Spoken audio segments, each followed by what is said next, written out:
one of the most dangerous forests of the northeast. I'm off to find the hidden mystical waterfall. I'm MiaHostArch, your guide. These forests are inhabited by legends and ghosts, so I brought my trusty wolf, Rhodey, to help me along the way. You need to be agile, and you need to be fast.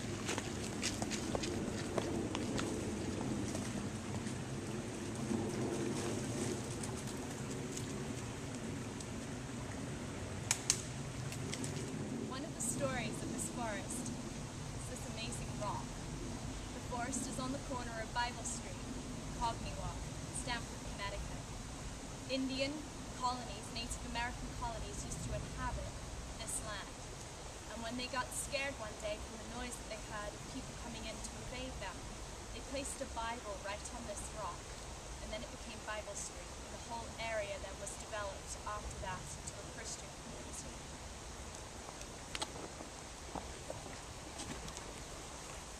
Let me tell you a little bit about myself.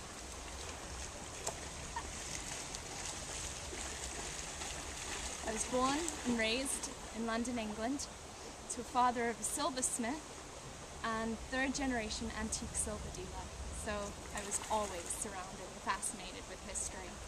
Every family dinner, we couldn't go by without, we couldn't go by without listening to some kind of story or anecdote about where we were eating and what we were eating off. It was just the point of cool. So I collected, when I was younger, at an antique auction house, this we'll tell you about later, this little silver spoon. If I can find it in my trusty bag. This spoon was Elizabeth I, I'd say 1575, and I got it at an auction house. Because of the history of it, I've just always kept it with me for good luck. It's one of my favorite artifacts that I have, and the Elizabethan era is an era that I really relate to. My background, although I didn't follow suit in my father's history and silver, I went off to study classical theatre and the classics at the Royal Academy, and then went on to study contemporary art and theatre at the Meisner Conservatory of London, Italia Conti. So that's a little bit about my background. I then went off and performed in various Shakespeare festivals around the world. Thus, this Elizabeth I spoon became very important in my life. Here we are at an old Indian burial ground, and one of the questions that you asked is, have I ever been off any expedition that has changed my life or has been of interest to me? And actually, after graduating college, I decided to go off to Colombia, much against my father's will, and go off into a tribe up into the jungle in Armenia to study with the Lakota tribe about their culture and about the history and rawness. I did a lot of inner animal work, and something that I found of fascination was the eagle, but I'll come back to that, because one of the artifacts that I got when I was out there is a musical instrument that I live my life by. I find one of the leaders of the tribe, the shaman, would play this instrument when people would share their stories, and it was just soothing and comforting to hear this sound. And obviously, I don't think I could play it as well as he can, but it was really, really beautiful. But as I said, the eagle from inner animal work became very significant in my life. So much so that I ended up living in America after coming back from Colombia because I had seen myself and related to the eagle, and had shared stories about seeing myself kind of flying above and soaring through life. And then I got off a plane in New York, because I had come here to do some work, and realized that I could relate to the eagle, and America being the home of the eagle, I choose to lay my roots here.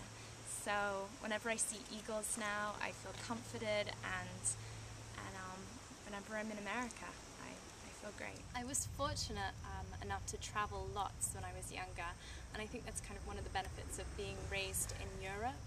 it just kind of goes through that the world just feels more accessible when you're traveling from Europe, I feel. So one of my favorite holidays as a kid was going to the safari, and we flew into Kenya and then went on this fabulous safari trip. And just to show you how stubborn and maybe opinionated I could be, I remember making my whole family, I must have been 4 or 5, sit there in the middle of this flamingo poop ocean covered in pink a section of the jungle, and counted every flamingo. And I must have made them, you know, count until 500, and if I went off or I lost count, I started straight again from the beginning, just because I had to be completely sure that I understood the whole picture and I knew exactly what was going on. I asked tons of questions just so that I can always feel like I know every detail. So counting all the flamingos was my little 5-year-old protest of wanting to be certain of all the facts. I love myths and legends. When I got a little bit older than 4 or 5, I went off to boarding school, and I remember vividly hiding under my sheets with all the other girls in my dorm with flashlights, and we'd tell ghost stories about the hunchback of Notre Dame and all these fabulous stories.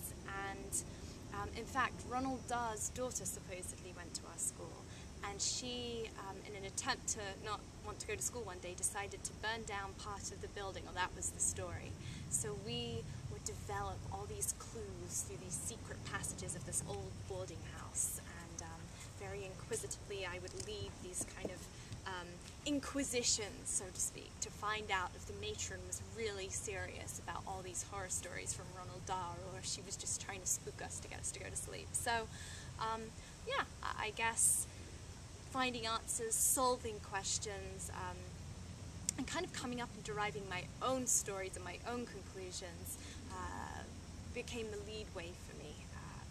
Maybe that's why I love writing and history and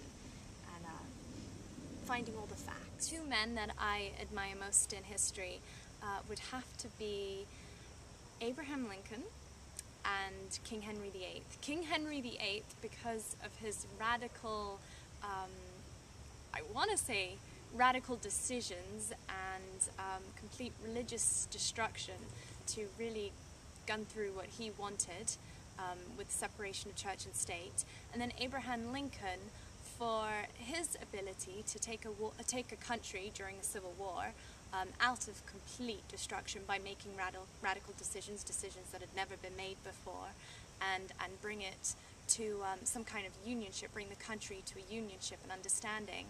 And what I find fascinating is the kind of the juxtapositions of 2 men making radical choices, one leading by the ego, one leading by integrity, and both changing a country, for better or for worse.